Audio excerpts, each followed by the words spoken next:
சரியா? இப்ப எதிர் கிறிஸ்துவிடம் இருந்து என்ன தூண்டுதல் வரும் என்றால், நற்கருணையை ஏற்று அறிக்கையிட தேவையில்லை என்று சொல்லக்கூடிய தூண்டுதல் எதிர் கிறிஸ்து ஆவி என்று ஒன்று இருக்கிற. கிறிஸ்துவின் ஆவி, எதிர் கிறிஸ்துவின் ஆவி, தூய ஆவியில எதிர் கிறிஸ்துவின் ஆவி என்று புரிந்து கொள்ளலாம். பாகலாம் என்று சொன்னோம் அல்லவா? அதான் இதுதான் எதிர் கிறிஸ்துவிடம் இருந்து வரும் தூண்டுதல்னா, எதிர் கிறிஸ்து என்று ஒரு ஆவியிடம் இருந்து வரும் ஒரு தூண்டுதல், தூய ஆவியிடம் இருந்து வரும் தூண்டுதல் அல்ல. மாறாக அதற்கு எதிரான ஒரு ஆவி இருக்கிறது. அந்த ஆவிக்கு எதிர் கிறிஸ்து என்று நாங்கள் பெயர் வைத்திருக்கிறோம். அந்த எதிர் கிறிஸ்துவிடம் இருந்து ஒரு தூண்டுதல் அனைவருக்கும் கிடைக்கும். என்ன கிடைக்கும்? நற்கருணை ஆண்டவர் சதை அல்ல, அது வெறும் அப்பம். அங்க டிரான்ஸ்சப்ஸ்டான்சியேஷன் நடப்பதில்லை. அதாங்க, அதாவது டெக்னிக்கல் டேர்ம்ல தான் சொல்லணும், இவங்களுக்கு புரியாது. இல்லைன்னா தமிழாக்கம் செஞ்சு சொல்லும் போது அவங்க என்னமோ நினைச்சுக்குவாங்க. அவங்க எல்லாம் டெக்னிக்கல் டேர்ம்லயே படித்தவர்களாக இருக்கிறார்கள். யாரு? இந்த அருங்குடைய இயக்க குருக்கள். அதனால அவங்களுடைய வார்த்தைகளை பயன்படுத்தி விளக்க வேண்டும். இந்த டிரான்ஸ்சப்ஸ்டான்சியேஷனை நம்பாதவர்கள் தான் எதிர் கிறிஸ்துக்கள். இதை நம்ப தேவையில்லை என்ற தூண்டுதல் வருவதுதான் எதிர் கிறிஸ்துக்களிடம் இருந்து வரும் தூண்டுதல். டிரான்ஸ்சப்ஸ்டான்சியேஷனை நம்பாதவர்களிடம் தூயாவியின் அபிஷேகம் நடக்கிறது என்று நம்பினார், நீங்களும் அதே நம்பிக்கையை தான் அறிக்கையிடுகிறீர்கள் என்பதுதான் இங்கே சொல்லப்படுகிறது. அந்த தூண்டுதல் தான் நீங்கள் அது போன்ற ஒரு நம்பிக்கை வைக்கிறீர்கள் அல்லவா? டிரான்ஸ்சப்ஸ்டான்சியேஷனை நம்பாதவர்கள் மீதும் தூய ஆவியானவர் அபிஷேகம் செய்வார், anointed by the Holy Spirit அப்படின்னு சொல்றார்கள். ஆனால் அந்த அபிஷேகம் செய்வது சாத்திய கூறு என்று நீங்கள் நம்புவீர்கள் என்றால், நீங்களும் அந்த நற்கருணை ஆண்டவரை ஏற்று அறிக்கையிட மறுப்பவர்களாக மாறிவிடுகிறீர்கள். இதுதான் எப்படி என்றெல்லாம் பல முறை சொன்னோம், இன்னும் சொல்ல இருக்கிறோம் எக்குமெனிக்கல் மூவ்மெண்ட்டுக்குள்ள ட்ரைனிங்கள். ஆனால் இங்கே எதிர் கிறிஸ்து, இதுவே எதிர் கிறிஸ்துவிடம் இருந்து வரும் தூண்டுதல். இந்த எதிர் கிறிஸ்து வருவதாக நீங்கள் கேள்விப்பட்டிருக்கிறீர்களே, இதோ இப்போதே அவன் உலகில் இருக்கிறான், அவன் உலகில் இருக்கிறான். நல்லா ஞாபகம் வச்சுங்க. இந்த தூண்டுதல் தருவோனை நாம் அவர் இவர் என்று மரியாதையாக அழைக்க தேவையில்லை, அவன் இவன் என்றுதான் அழைக்க வேண்டும். அதனால அதை பாகாராவி என்று சொன்னோம். எதிர் கிறிஸ்துவின் ஆவி தூயாவின் பெயரை வைத்துக் கொண்டுதான் வரும். அதான் இதுவே எதிர் கிறிஸ்துவிடம் இருந்து வரும் தூண்டுதல். எதிர் கிறிஸ்து என்ற ஆவி கொடுக்கும் தூண்டுதல் எது என்றால், டிரான்ஸ்சப்ஸ்டான்சியேஷனை நம்பாதே. அந்த மாதிரியான ஒரு போதனை எப்போது வந்து, அப்பொழுதே வந்து விட்டுதான். இதோ இப்போதே அவன் உலகில் இருக்கிறான். டிரான்ஸ்சப்ஸ்டான்சியேஷன் என்னன்னா, அதுதான் அந்த அப்பம் இயேசுவின் சரீரமாக மாறிவிட்டது என்று நம்புவது. அந்த அப்பம் ஒரு முறை இயேசுவின் சரீரமாக மாறிவிட்டால் அது மீண்டும் அப்பமாக மாறாது. அதுபோன்று நீங்கள் சொன்னீர்கள் என்றால் அங்கு டிரான்ஸ்சப்ஸ்டான்சியேஷன் நடக்கவில்லை. அந்த இடத்தில் அந்த அப்பத்திற்கு அந்த உடலுக்குரிய மரியாதையை கொடுக்கிறோமே தவிர அது உண்மையில் அது அந்த உடலாக இல்லை என்று சொல்வதுதான் அந்த டிரான்ஸ்சப்ஸ்டான்சியேஷனை நம்பாத செயல். இந்த போதனை தான் அந்த காலத்திலிருந்தே வந்து கொண்டிருக்கிறது. ஒரு சைடுல இது உண்மையிலேயே சரீரம் என்று நம்பி வருகிறது திருச்சபை. இன்னொரு பக்கம் இல்லை சரீரம்லாம் இல்லை, அது சொல்லிதான் அவர் பெர்க்மான்ஸ் கூட வெளியேறினார். அதுக்கு சரீரத்துக்குரிய மரியாதை எல்லாம் உண்டு, ஆனால் அந்த சடங்கு முடிந்தது அது மிகவும் அற்பமாக மாறிவிடும். அது ஒன்றும் இது இல்லை, டிரான்ஸ்சப்ஸ்டான்சியேஷன்லாம் அங்க இல்லை, அது ஒன்றும் மாற்றப்படவில்லை. ஏன் திருச்சபை டிரான்ஸ்சப்ஸ்டான்சியேஷனை நம்புகிறது என்று அதையும் நீங்கள் தெரிந்து கொள்ள வேண்டும். ஒரு அப்பத்தை தூய ஆவியானவர் வந்து இறங்கி இயேசுவின் சரீரமாக மாற்றுகிறார். அதான் தினமும் நடக்கக்கூடிய புதுமையும் அடையாளமாக. அதான் யோவானுக்கு கொடுக்கப்பட்ட அடையாளம் என்றது போன்ற ஒரு வசனத்தை சொல்கிறார். அது தூய ஆவி எப்படி இதை மாற்றுகிறாரோ, இது மீண்டும் அப்பமாக மாற வேண்டும் என்றால் மீண்டும் தூய ஆவிதான் வந்து அதை அப்பமாக மாற்ற முடியும். அப்ப அதுக்கு ஒரு சடங்கு வேண்டும். அந்த சடங்கு இந்த 2000 ஆண்டுகளில் ஒரு முறை கூட வந்து அதுக்கு ஒரு சடங்கு வேண்டும் என்று யோசித்ததும் இல்லை. அந்த சடங்கு எப்படி செய்வது என்று இயேசு சொல்லிக் கொடுக்கவும் இல்லை. அவர் அப்பத்தை அவருடைய சரீரமாக்கும் சடங்கை மட்டும்தான் சொல்லிக் கொடுத்து சென்றார். அதை மீண்டும் அப்பமாக, சரீரத்தை மீண்டும் அப்பமாக மாற்றும் சடங்கை அவர் சொல்லிக் கொடுக்கவில்லை. அவரால் முடியும் தான், ஆனால் அது நமக்கு கொடுக்கப்படவில்லை. திருச்சபைக்கு அந்த அதிகாரம் கொடுக்கப்படவில்லை. ஆனால் மிச்சப்பட்டு விட்டால் அது சரீரம்தான், சதைதான். அதை நாம் பெட்டகத்தில் வைத்து பாதுகாப்பாக வைத்து இயேசுவை பாதுகாப்பது போல் பாதுகாக்க வேண்டும். இதுதான் இந்த தூயாவி கொடுக்கக்கூடிய தூண்டுதல். எதிர் கிறிஸ்து என்ன செய்கின்றார், அதெல்லாம் ஒண்ணும் இல்லப்பா, மிச்சம் இருந்தா அப்பந்தான் எடுத்து பாக்கெட்ல போட்டு போப்பா, இல்லாட்டி பிள்ளைங்களுக்கு விளையாட கொடுப்பா, கீழே சாக்கடையில் வேணாலும் கொட்டுப்பா, இதெல்லாம் அவர்கள் செய்வார்கள். நாம் செய்ய மாட்டோம். ஏனென்றால் ஒரு சடங்கு தான் சொல்லி கொடுத்தார். நம்ம மகாபாரதத்துல பாத்தீங்கன்னா அந்த அர்ஜுனன் ஒரு நாள் போரிட முடியாமல் போய்விடுகிறது. அவருடைய மகன் அபிமன்யு என்று ஒருவர் இருக்கிறார். அந்த நபர் என்ன செய்கிறார் என்றால், கர்ப்பத்தில் இருக்கும் பொழுதே, கர்ப்பத்தில் தன் தாயின் வயிற்றில் இருக்கும் பொழுதே அவர் அர்ஜுனன் சொல்வதை கேட்டு சில விஷயங்களை கற்றுக்கொள்வதில் இந்த சக்கர வியூகம் என்று சொல்லக்கூடிய ஒரு வியூக அமைப்பில் எப்படி உள்ளே போவது என்பதை கற்றுக்கொள்கிறார். எப்படி வெளியே வருவது என்று சொல்வதற்குள் அவருடைய தாய் உறங்கி விடுவதால் இவர் கற்றுக்கொள்ள முடியாத நிலை வந்து விடுகிறது.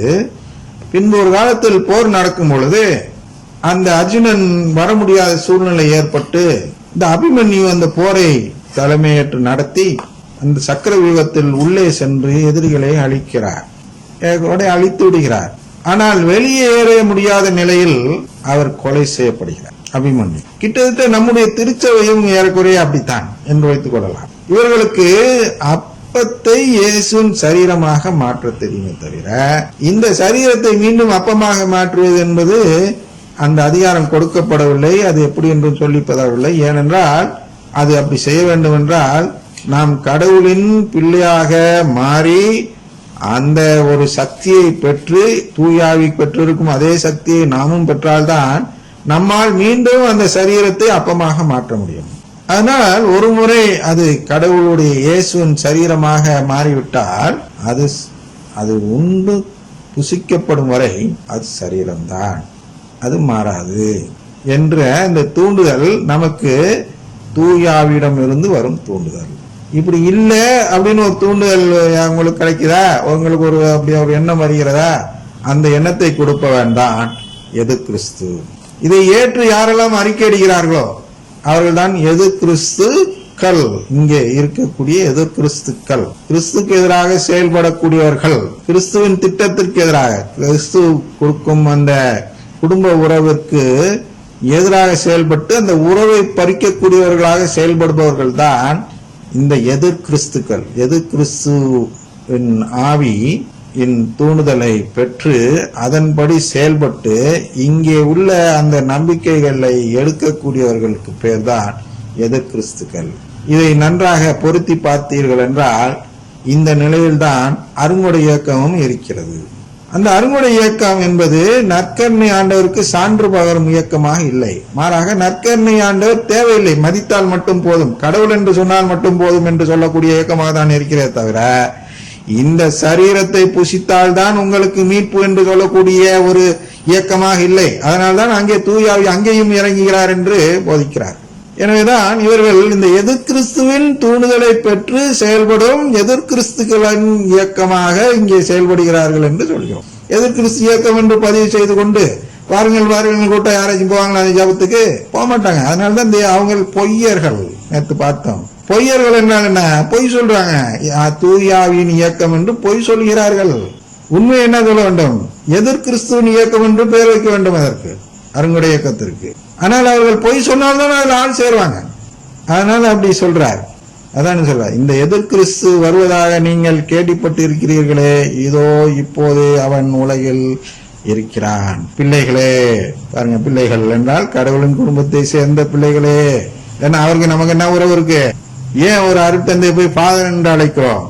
ஏன் அவர்கள் எல்லாம் ஃபாதர் என்று அழைப்பதில்லை? அவர்கள் எல்லாம் பாஸ்டர் என்று அழைக்கிறார்கள், போதகர் என்று அழைக்கிறார்கள். ஏன் அப்படி செய்கிறார்கள் என்றால் அவர்கள் இந்த குடும்பத்தில் நம்பிக்கை இல்லாதவர்கள், கடவுளின் குடும்பத்தில். அதே நாமெல்லாம் கடவுளின் குடும்பத்தை சேர்ந்தவர்கள் என்ற அடையாளத்தை காட்டுவதற்காக தான் அருட்தந்தை என்று அழைக்கிறோம், திருத்தந்தை என்று அழைக்கிறோம். அவர் ஆயர் தந்தை தான், பிஷப் என்றால் ஆயர் தான், ஆனால் அதில் தந்தை என்ற வார்த்தை மறைமுகமாக இருக்கிறது. இவர்களெல்லாம் தந்தை என்று அழைப்பதற்கு காரணம் என்றால் நாம் எல்லாம் ஒரு குடும்பத்தினர்.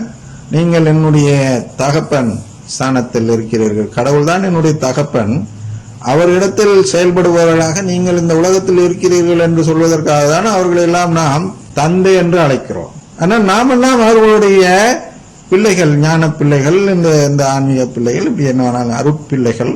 அருட்தந்தை என்றால் நாமெல்லாம் அருட்பிள்ளைகள். சரியா? அதுபோன்று பிள்ளைகளே, நீங்கள் கடவுளை சார்ந்தவர்கள். என்னன்னா இந்த எதிர் கிறிஸ்துவின் தூண்டுதலை பெறாதவர்கள், நீங்கள் அந்த போலி இறைவாக்கினர்களை வென்று விட்டீர்கள். யாரு? இந்த அருங்குடை இயக்கத்துல சேராமல் நற்கருணை ஆண்டவருக்காக நின்றுட்டு இருக்கிறாங்கல்ல, அவர்களை குறித்து சொல்கிறார். நற்கருணை இந்த அருங்குடை இயக்கத்தினரை பார்த்து சொல்லவில்லை. அருங்குடை இயக்கத்தினர் போயிட்டாங்களே, எதிர்கிறிஸ்துவின் தூண்டுதலை பற்றி எதிர்கிறிஸ்துக்களாக செயல்பட்டு கொண்டிருக்கிறார்கள். நற்கருணை ஆண்டவரை நம்புவதில்லை. வளமையை காட்டி நம்மை ஆசீர்வாதத்தை காட்டி இழுக்கிறார்கள். வாங்க அடையாளம் காட்டுறோம், வாங்க வாங்க அருங்குடை அருங்குடை அருங்குடை. அருங்குடைன்னு என்ன? கொடைகள், கடவுளுடைய கொடைகள், கடகடகடகடன்னு குடுகுடுப்புக்காரன் மாதிரி கூப்பிடுறாங்க. சரியா? ஆனால் அவர்கள் எல்லாம் இந்த எதிர்கிறிஸ்துவின் தூண்டுதலை பெற்று செயல்படுபவர்கள். அதை கேட்காதவர்களாக இருந்து நீங்கள் பிள்ளைகளாக இருந்தால் நீங்கள் கடவுளை சார்ந்தவர்கள். நீங்கள் அந்த போலி இறைவாக்கினரை வென்று விட்டீர்கள். உங்களுள் இருப்பவர் உலகில் இருக்கும் அந்த எதிர்கிறிஸ்துவை விட பெரியவர். புரியுதா? இன்னைக்கு ஒரு தலைப்பு கொடுத்தார்கள் எல்லாம், உலகத்துக்கே பெரியவர் நம்ம ஆண்டவர். இல்லப்பா, உலகம் பெருசு இல்லப்பா, அதை விட ஒரு பெரிய விஷயம் இருக்குப்பா. விண்ணகத்திலேயே பெரியவர்ப்பா அவரு. கடவுளின் குடும்பத்திலேயே பெரியவர். உலகத்தை காட்டாதீர்கள். உலகம் என்பது வளமையை குறிக்கிறது. உலக தலைவர் யாரு? அவரோட ஒப்புடுறீங்க இல்லையா? அதனால் அந்த உலக தலைவர்களோடு ஒப்பிடக்கூடியவர் அல்ல. அவர்களெல்லாம் மேலானவர், அவர்களெல்லாம் படைத்தவர். அவரை போய் புகழ வேண்டும் என்றால் உலகத்துக்கே பெரியவர் என்று புகழக்கூடாது. இது மாதிரி புகழலாம். என்ன இந்த எதிர்கிறிஸ்துவ எல்லாம் இல்ல, அவர் வேளானவர். உலகத்தேவர்கள்லாம் கிட்டத்தட்ட எதிர்கிறிஸ்துக்காக போராடுகிறவர்கள் தான், பழமையை தேடி ஓடுகிறவர்கள் தான். அவர்களோட எல்லாம் இவர் பெரியவர். பிள்ளைகளே, நீங்கள் கடவுளை சார்ந்தவர்கள். அப்படின்னா சார்ந்தவர்கள், கடவுளை சார்ந்தவர்கள்னா கடவுளின் குடும்பத்தில் சேர்வதற்காக அதை சார்ந்து நிற்பவர்கள். அவர்கள் தான் கடவுளை சார்ந்தவர். கடவுள் குடும்பத்தை சார்ந்து நிற்பவர்கள் கடவுளை சார்ந்தவர்கள். அதான் நீங்கள் கடவுளை சார்ந்தவர்கள். அப்படி ஒரு நம்பிக்கையில் நீங்கள் இருந்து விட்டால் நீங்கள் அந்த போலி இறைவாக்கினர்களை வென்று விட்டீர்கள். உங்களுள் இருப்பவர் உலகில் இருக்கும் அந்த எதிர்கிறிஸ்துவை விட பெரியவர். உலகில் இருப்போம்னா உலகத்துக்கே பெரியவர் என்று வரும்பொழுது இவர் என்ன செய்தார்? பல தீர்க்கதரிசிகளையும் புனிதர்களையும் சுட்டி காட்டினார், நம்முடைய அருட்தந்தை யாப்பா ராஜரத்னம் அவர்கள். ஆனால் இங்கே என்ன சொல்ல வருகிறார் என்றால், உலகம் என்பது எதில் இருக்கிறது? வளமை. உலகில் இருக்கும் அந்த எதிர்கிறிஸ்து அப்படின்னா என்ன? உலகம் நம்பிக்கொண்டு வாழக்கூடிய அந்த வளமை. அந்த வளமையெல்லாம் விட அவர் பெரியவர். அனைத்து வளமையை விட அவர் பெரியவர். உலகத்தில் நீ வளமை என்று காட்டு. அதுதான் அங்கே சொல்வார் அல்லவா, அந்த இக்னாசியாரும் பிரான்சிஸ் சேவியர், புனித பிரான்சிஸ் சேவியரும் பேசிக்கொண்டு இருக்கும்போது அவர் சொல்கிறார், இக்னாசியார் பிரான்சிஸ் சேவியரை பார்த்து, நீ உலகத்தையே ஆதாயமாக்கி கொண்டாலும் உன்னுடைய ஆன்மாவை இழந்து விட்டால் என்ன பயன் என்று கேட்கிறார் அல்லவா. அதுதான் நீங்க சொல்கிறார், உலகத்தில் இருக்க அனைத்து வளமையும் உள்ளே தூக்கி ஒன்னா வைத்தாலும் அதை விட பெரியவர் நம்முடைய நற்கருணை ஆண்டவர், உங்களுள் இருப்பவர். அப்படின்னா நற்கருணை ஆண்டவர் தான் நம்முள் இருக்கிறார். நாம் புசித்துக் கொள்கிறோம். அதன் மூலமாக தூய் ஆவியும் நம்முள் செல்கிறார். தூய் ஆவியானவரும் நற்கருணையோடு சேர்ந்து மூவர் கடவுளும் உள்ளே இருக்கிறார்கள். அதை சொல்கிறார், உங்களுள் இருப்பவர் உலகில் இருக்கும் அந்த எதிர்கிறிஸ்துவை விட பெரியவர். அவர்கள் உலகை சார்ந்தவர்கள். புரியுதா? உலகை சார்ந்தவர்கள் வளமையை சார்ந்தவர்கள். கடவுளை சார்ந்தவர்கள்னா கடவுளின் குடும்பத்தை சார்ந்தவர்கள். உலகில் உள்ளது வளமை. அதனால அவர் சொல்கிறார், அவர்கள் உலகை சார்ந்தவர்கள்னா வளமையை சார்ந்தவர்கள். எனவேதான் உலகு சார்ந்தவற்றையே வளமையை சார்ந்தவற்றையே பேசுகிறார்கள். உலகமும், அதாவது இந்த உலகு என்று வருவதுதான் இன்றைய காலகட்டத்தில் நம்முடைய அந்த 16ஆம் பெனடிக்ட் போப்பாண்டவர் அவர்கள் என்ன செய்திருந்தார்கள் என்றால், அதற்கு வளமை என்று பெயர் வைத்து விட்டார்கள். பிராஸ்பரிட்டி, காஸ்பல் ஆஃப் பிராஸ்பரிட்டி என்று பெயர் வைத்து விட்டார்கள். அதனால்தான் இங்கே ஒரு உலகு என்று சொல்லும்போது நாம் அதில் வளமை என்று போட்டு பார்க்க வேண்டும். அவர்கள் உலகை சார்ந்தவர்கள் என்றால் என்ன செய்ய வேண்டும்? அவர்கள் வளமையை சார்ந்தவர்கள். எனவேதான் உலகு சார்ந்தவற்றையே சொல்லும் பொழுது, எனவேதான் வளமை சார்ந்தவற்றையே பேசுகிறார்கள்.